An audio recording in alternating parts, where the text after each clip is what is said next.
Hey guys, and welcome back to another episode of the OT Lifestyle Movement.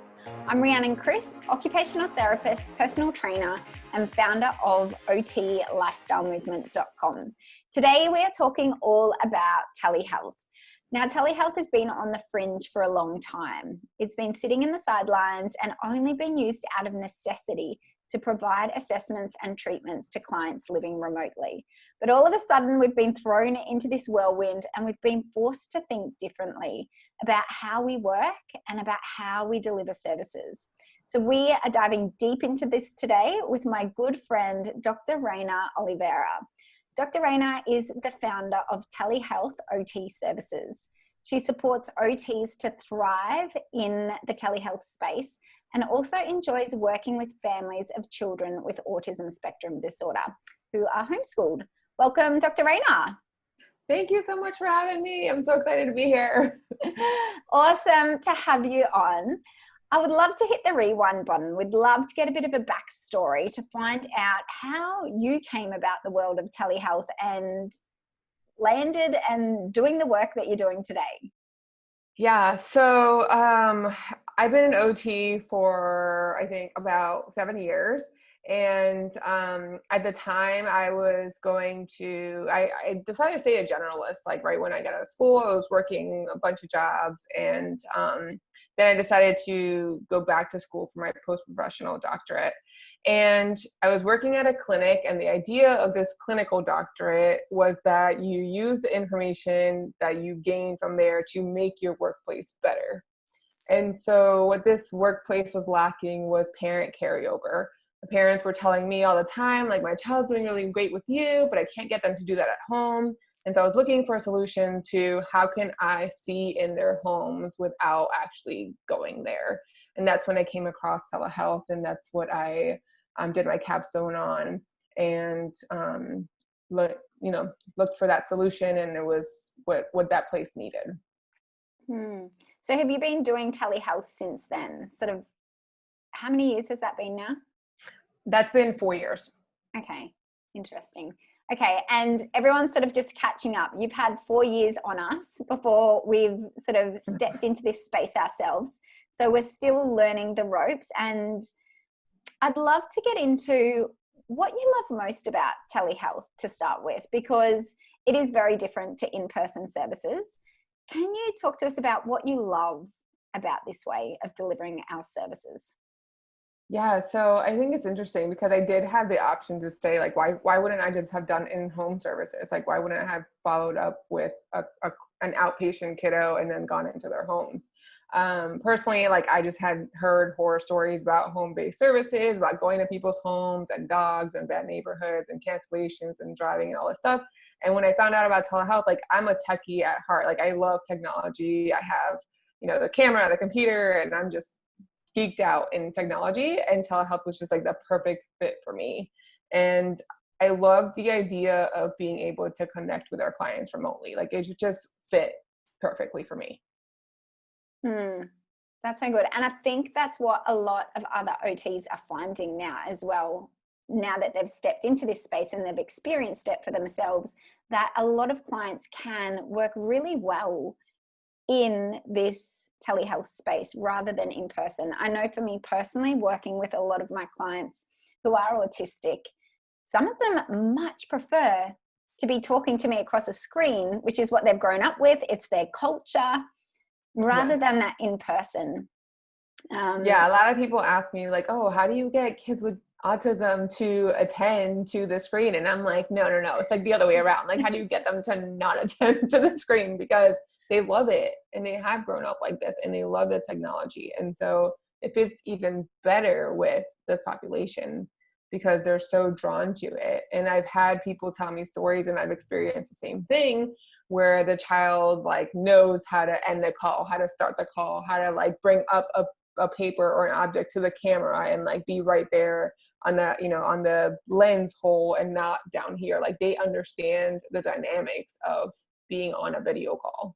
And that in itself, what you just mentioned, can be working on so many different skills as well. If we're looking at skills, we're looking at functional, practical, everyday life skills that they need for living. Like, let's be honest, we live in a modern world right now. We can't go back to old school days. These are things that kids need to learn how to do.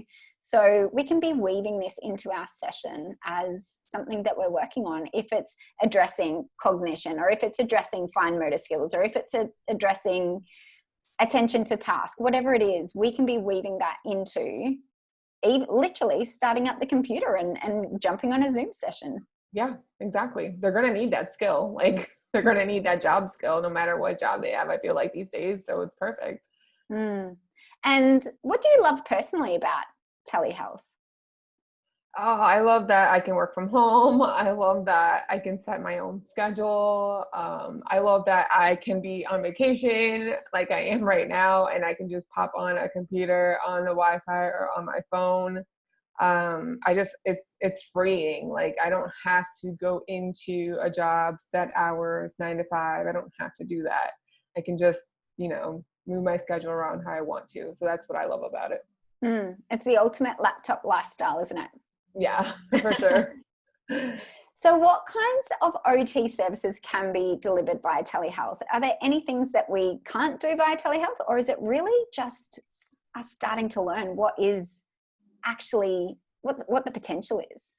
Yeah, so one of my colleagues and I have had this conversation, and her take is like, everyone can have telehealth, and my take is like, I don't know if it's for everyone. So like, I'll give you some extremes. So I have seen telehealth in pediatrics and geriatrics, veterans, amputees, ergonomics, hand therapy, like a bunch of areas. But there's like two things that kind of really stick out to me, and one is transfers. I just feel like having to physically like help somebody or even coach a caregiver to do a stand pivot transfer, like bed to wheelchair, to me is just like, oh my gosh, like safety wise, I would just feel nervous. I have also never heard of someone doing this. And so I would say that that's probably one thing that I'm like, I don't think so. And at least I haven't heard about it. So maybe we shouldn't go there. And the other thing that I hear people tell me is like, oh, well, if I have an older adult who doesn't love technology and they live alone, well, it's like they don't have the help and they don't love technology. So you can't push on them something that they're not going to be happy with and that they're not going to be successful at. And so like, those are my two big extremes where I'm like, all right, like if they don't love technology and they're not good at it and they don't have help, forget it. And if you're trying to do physical transfers, I'd kind of be extra cautious with that. Yeah, it's interesting. So I hosted the OT Telehealth Summit, which you were a part of.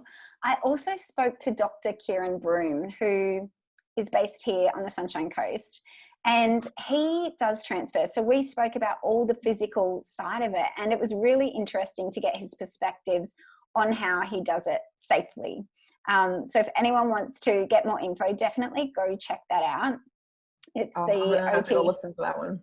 Yeah, he's incredible. And he spoke about assessing for wheelchairs and really physical things. So it's definitely worthwhile checking that out. So that's at ottelehealthsummit.com. And I agree, though, with your second point, definitely. If adults are not accustomed, if they don't know how to navigate the software and how to click on a link, and they're nervous about it, and it's just going to cause them more issues than the actual goodness of the therapy that we're going to be delivering, then we need to be referring on. So yeah, I think that's a really good point. Yeah. So what are the benefits of OT telehealth? What sort of benefits do you find clients are getting? Yeah, so I think the biggest benefit with how telehealth started is the rural areas that didn't have access. And so going along with that, like a long commute, having to avoid driving an hour to your closest OT. For me, I think the things that I saw that a lot of patients canceled with, and that I thought, well, if they're canceling, maybe we can supplement with telehealth, was like weather. Here in Florida, like it rains all the time, and any time it rained, people canceled all the time. And so weather, and then having to like lug around multiple kids to an appointment, I think those are like the two big things that I experienced firsthand. And then another huge one, which I think it's really impacting us right now, is families of clients that are immunocompromised. And so being able to not have to expose yourself in a clinic, in a waiting room when you're already sick, like telehealth is an ideal option for those families. Absolutely. I love that. So what's the major difference then, or the things that therapists need to be aware of when they're practicing telehealth compared to in-person? So the biggest thing is communication. I would say 100% what I tell people to practice is communication. You have to be able to confidently communicate verbally. Yes, you have your visual because you have a video and you can show certain things, but you can't just do what you want to do with your hands. And so having to like verbally say to someone like, put your hand here, hold this much, no, not that much, move left, move right, like all those commands and really descriptive words, it's a little bit of a learning curve.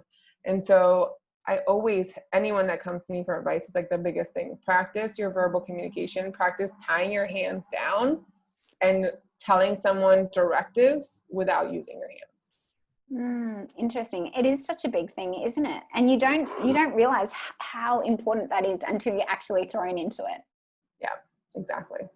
Do you have any other tips on communication or how you learnt to do it? Or it's just something that you picked up along the way? I feel like that's something I picked up. I feel like that's something that comes with practice. It comes with experience. Like every time you have another session, you're like, oh, how can I have set this better? Or you're actually going through it and they're just not getting it. And you're just like, oh, I feel like I'm communicating it well, but they're not getting it. And so it's just like constant, self-evaluation and reframing your communication. I don't think there's really anything special besides just like practicing and living it. And I know you have shared this example before of the boy, that one of the kids that you were seeing, you were trying to help his mum help him ride a bike. Yes. And this is something that you couldn't be physically there. You couldn't help him balance while he took off. You had to really be clear with your instructions as to how she had to support him in doing this. Can you give us any background into this example? Oh, I love this example. It's like my absolute favorite. Since you guys can't see me, I get my smile on my face right now. It's like, I love this example that I actually can like proudly say that I taught somebody how to ride their bike through telehealth. It's like wild. I didn't think it was going to happen so fast. And like, this wasn't even my idea. This was mom's idea. And so it just makes it even that much more special that like she allowed me to participate in such a huge milestone. And so really what I did for that is like break the activity down, right? So break the activity down, break the client factors down. So we already knew that like, he had poor balance, and we already knew that he was like fearful of like that mom would have probably never thought about. So I said like he's fearful of putting on the pedals and he has poor balance. Like, let's just work on the balance without the pedals. So we just took off the pedals, and I told her, let's take off the pedals. And I said, have you ever seen those balance bikes? And refer to like a video of kids, the younger kids using those balance bikes where they have no pedals. They just like kind of walking along and gliding. And then the next step, this is what I explained to her, like, the first step is that they're just like walking on a bike, and it seems so silly. They're just like walking on their bike. They're not moving. But as they start to walk faster, then they start gliding, and then they can put their feet up.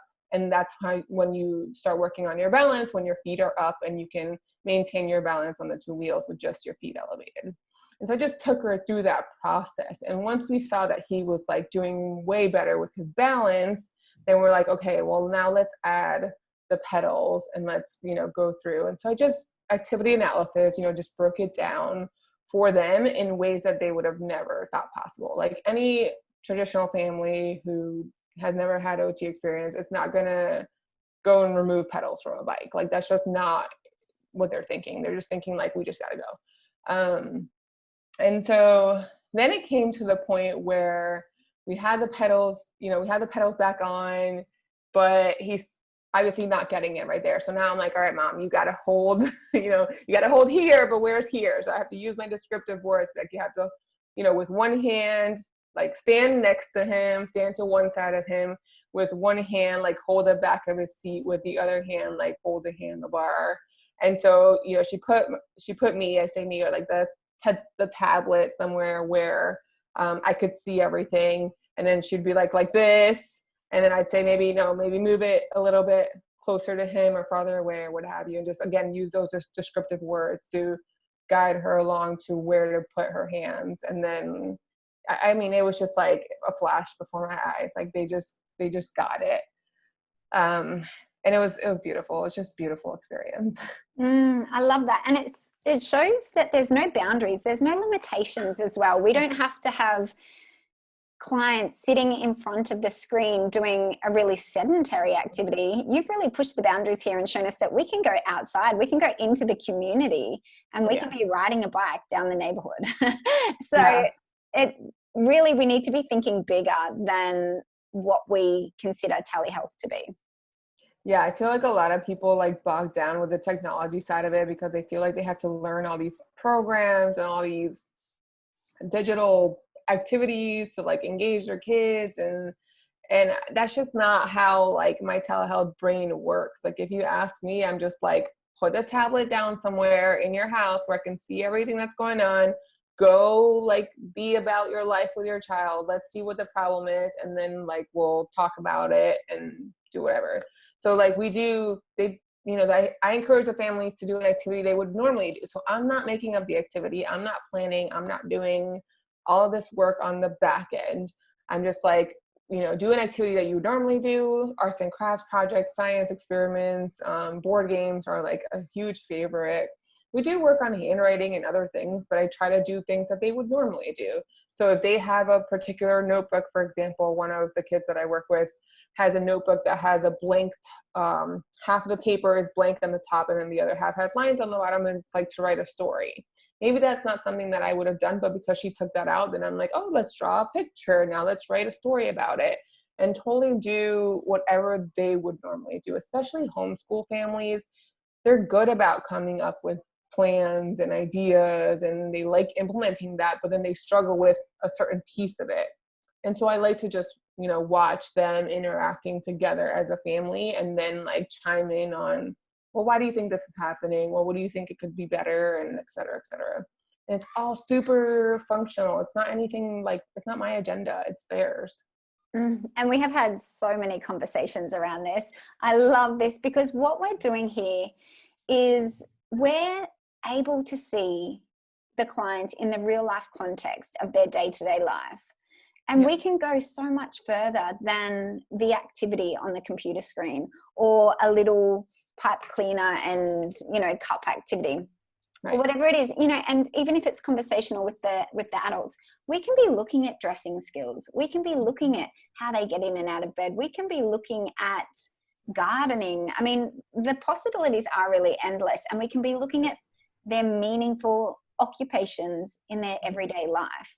And I really don't think there's anything more powerful than that. We're really getting back to our roots. We're doing the work that really matters. There's no clinical contrived environment.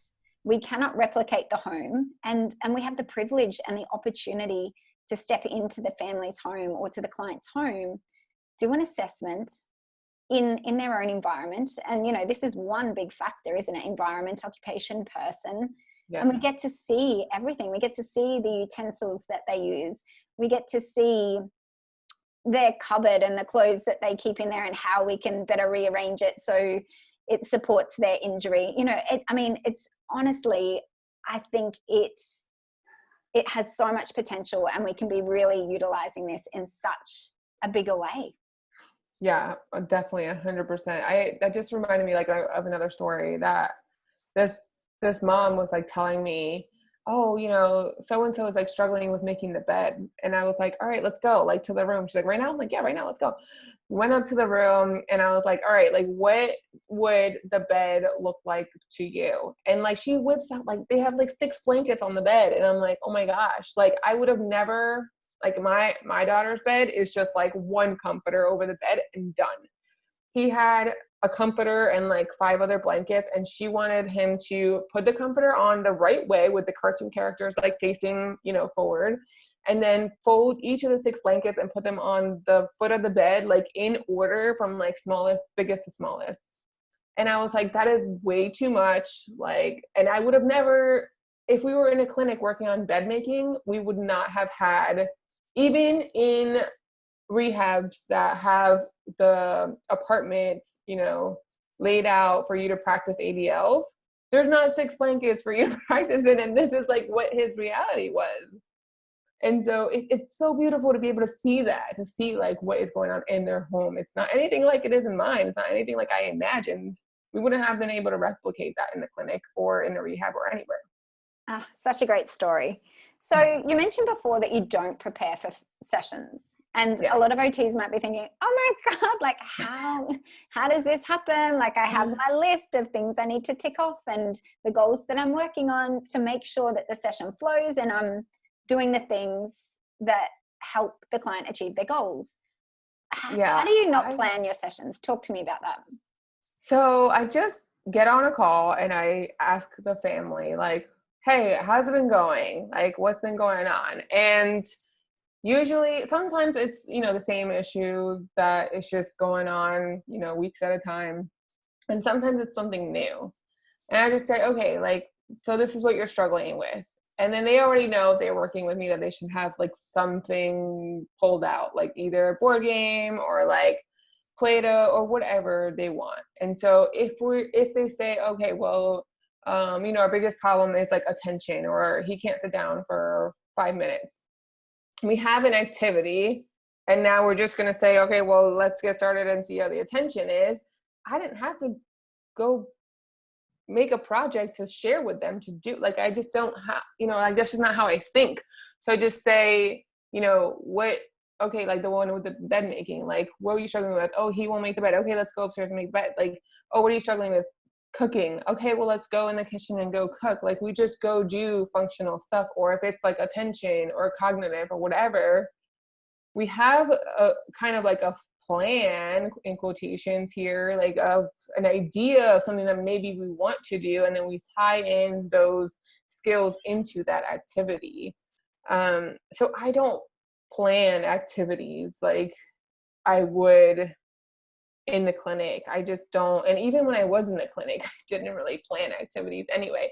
And I feel like that comes with experience as well. I don't want to act like I'm this like amazing like OT, but it just comes with experience that anytime I did plan something, it just didn't work anyway, and I had to go with the flow. And so I realized, well, why not just go with the flow from the beginning and stop stressing out about planning something that's not going to work anyway, or not work, or maybe you fly through it because you didn't plan enough, or maybe it's too hard or too easy or whatever.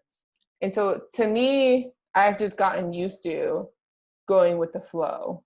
And it's so much easier to go with the flow in telehealth than it is to have something planned, especially for those OTs that are seeing, kiddos back to back to back. You can't possibly plan for, I hate to say, some people are seeing up to 10 kids a day. You can't plan for 10 kids a day and like keep your sanity when you can just like go with the flow and talk to the parents and see what's happening, and then like just have them go play an activity or go cook or do something functional, and you don't have to plan it. So that's just my soapbox about planning telehealth sessions. But I can't really teach that to people, because you have to have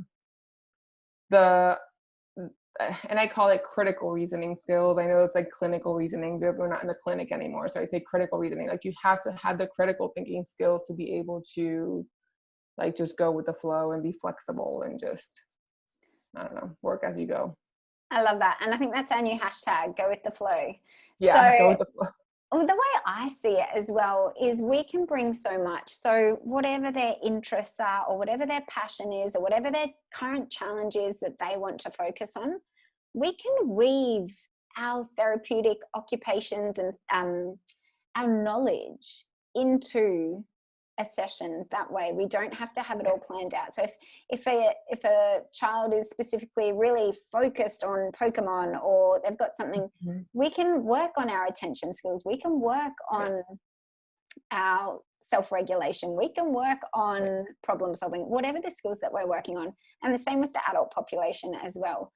We can weave that into a session without it having been fully planned.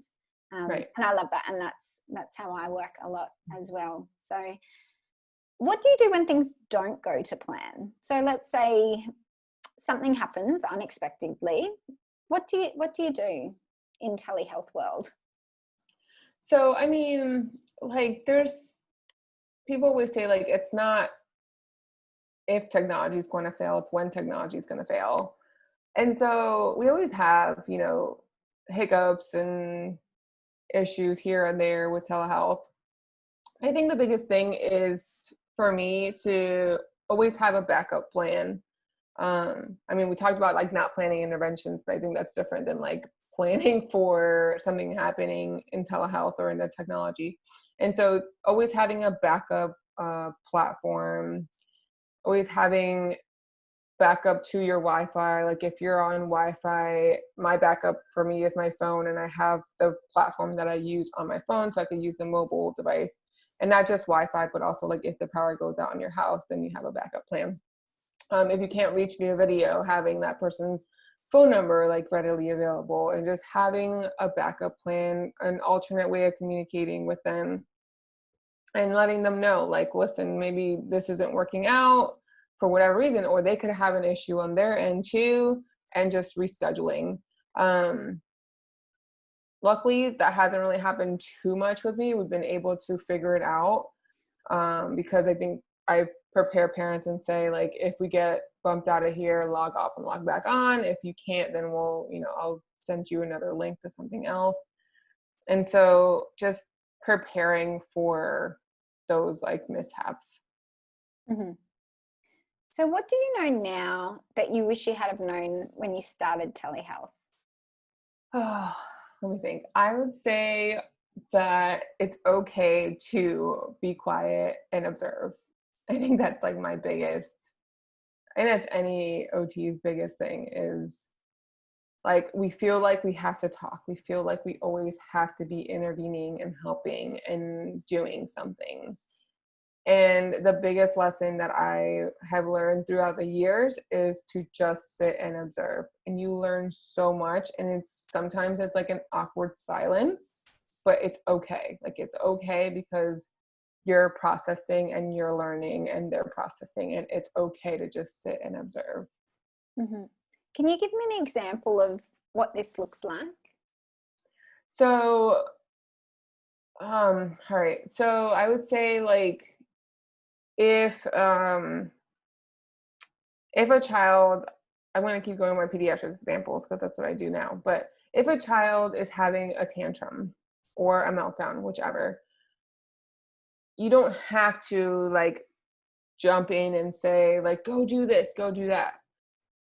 Tantrums and meltdowns don't always happen via telehealth. You sometimes only hear about them. And so to me, like when a tantrum happens over telehealth, I'm like, yes, like, let me see it. Like, let it happen. You tell me you do what you would normally do. And I tell the parent to just do what they would normally do. Let me see what they're trying.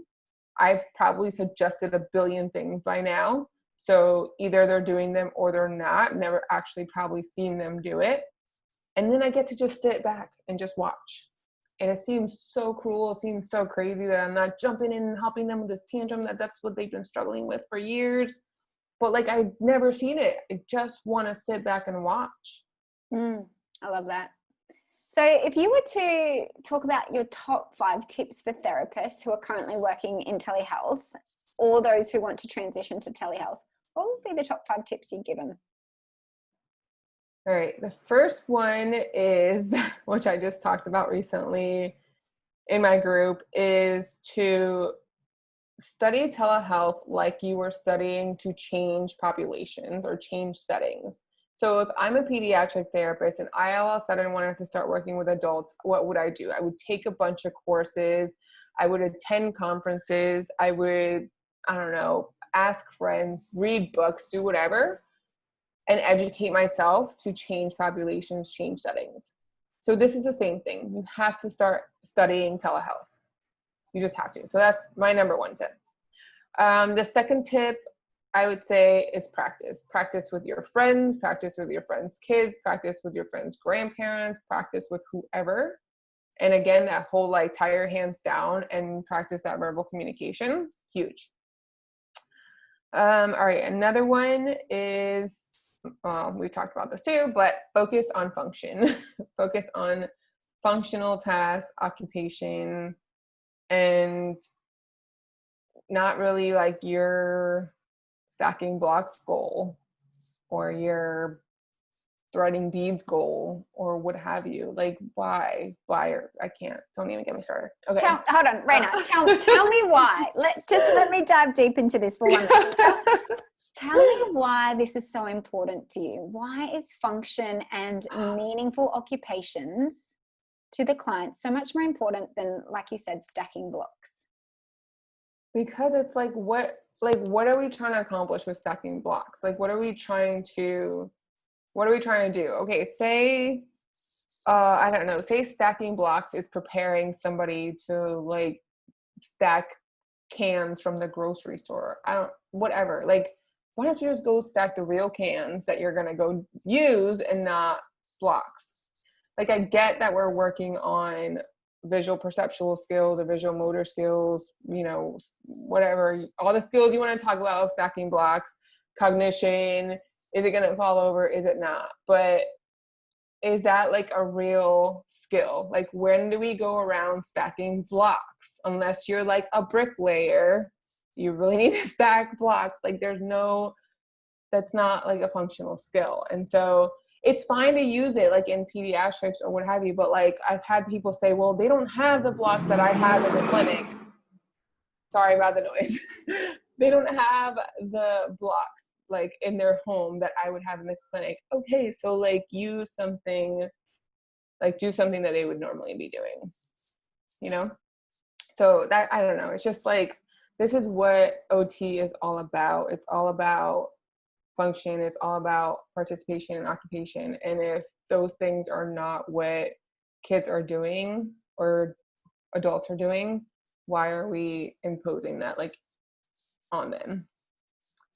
Oh, we can go on for like a whole another hour about this. Love it. No, you summed it up really perfectly. All right. Another tip I would say is, well, on that note, focusing on the client's preferred occupations. So, you know, same kind of thing, functional skills or their preferred occupations. If they are, you know, if they do like playing a game or whatever, then, you know, obviously do focus on that. I think this is going to go on with like the next one too, which is build rapport. And using a client's preferred occupations is going to help you like build rapport.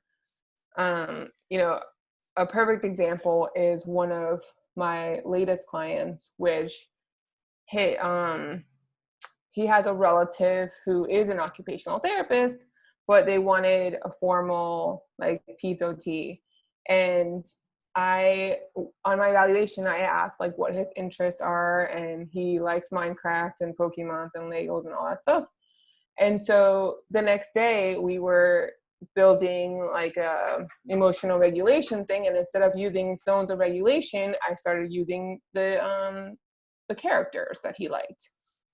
And so, you know, the third session, they're like, oh my gosh, like we went back to so-and-so, and they're like, this is great, she's connecting with him. And so if I was just using zones of regulation, like these colors, he'd be like, who cares? But now he's so into it, and he thinks I'm like the coolest OT now because I'm speaking his language, which I know nothing about, by the way. Like I know nothing about Pokemon and Minecraft, but I just pretend. And, you know, like look it up real quick, like make some notes, write it down and say, you know, like whatever characters, and start talking about the characters, and he loves it. And so building rapport with the client, of course, also building rapport with the families. I like to tell people that you should tell your clients and yourself to behave as if you were on a FaceTime call with your family. So you should behave as though that you're on a FaceTime call with your family, and they should behave as if they're on a FaceTime call with their family. And just to kind of like as an icebreaker, just to be like, oh, like we all know what it's like to be on FaceTime with our family now, or WhatsApp, or whatever other kind of video messaging you use. And all this like pre-COVID, now everyone really knows how to be like on a video call. And so just pretend like you're on a video call with your family and just try to like let loose and not be so rigid, and just, I don't know, laugh about silly things and just be comfortable on the camera. And it seems, like I said, it seems awkward, but once you kind of like get over that and just start talking like friends, it becomes so much better, and you can have such great emotional connections with families over telehealth. And people are like, no, you can't. I'm like, yes, you can. So absolutely. Well, this is the way the world's moving, isn't it? So I hope we can. Yeah, for And sure. what I love about those 5 points that you just mentioned then is pretty much all of them weren't even telehealth related. Oh, You were yeah, sharing, right. you know what? You were just sharing tips that get us back to our OT roots. That's the theme that I found coming through that, is that we need to focus on interest. We need to focus on function. We need to look at connection and building the relationships and the rapport. All these things are so critical to helping people reach their desired goals in life. And if we don't get back to our OT roots, no matter what service delivery method we're using, then we're missing the point. Right. And that's the thing. Telehealth is a service delivery model. And I think once people understand that, they'll be like, oh, okay, like we still have to do all the same steps as we would otherwise. It's just a different way of delivering the service. Yep. Awesome. Well, let's head to our 3 rapid fire questions, Reina. So number 1, in one sentence, how do you describe OT? All right, here's my little like OT elevator speech. So I usually just say empowering individuals to participate in their daily activities by helping with either developmental skills, injury, or illness. Love it. Number 2, what's one healthy lifestyle habit listeners can implement today? All right, this one's going to shock you, but I would say less screen time. I know the telehealth OT is saying less screen time, but yeah, I think that's a big one these days. More if you can do it, connection. yeah. Number 3, and if you could only offer one piece of advice to OTs, what would it be? You stole it. Is go back to basics. Go back to the roots of OT. If you're struggling at all with anything, not even just telehealth, go back to basics. Love it. Thank you so much, Dr. Reina. I absolutely love your work. Where can everyone connect with you and get in touch? So on my Facebook group, Telehealth OT, and on my website at www.telehealthotservices.com. Cool. And do you want to just tell us a little bit about the courses that you've got? Oh, sure. So I have a bunch of resources. I have a book that's available on Amazon, and I have a mini course, which is like an introductory intro to telehealth. And then my latest thing is a membership that I just created, which is basically like a hub for all things telehealth, interventions, assessments, laws and regulations, telehealth companies. And we're doing monthly meetings and guest speakers and all that. And that's called the Telehealth OT Vault. So I'm super excited about that. I also have a business program too. So many things going on, but I'll just share those 3. You forgot your podcast. Don't forget. Oh, and my podcast. Duh. And I have my Telehealth OT podcast. So yeah, Telehealth OT everywhere. Instagram, Facebook. I'm not on YouTube yet, but maybe that'll be my next adventure. Awesome. Thanks, Reina. All right. Thank you so much. Bye.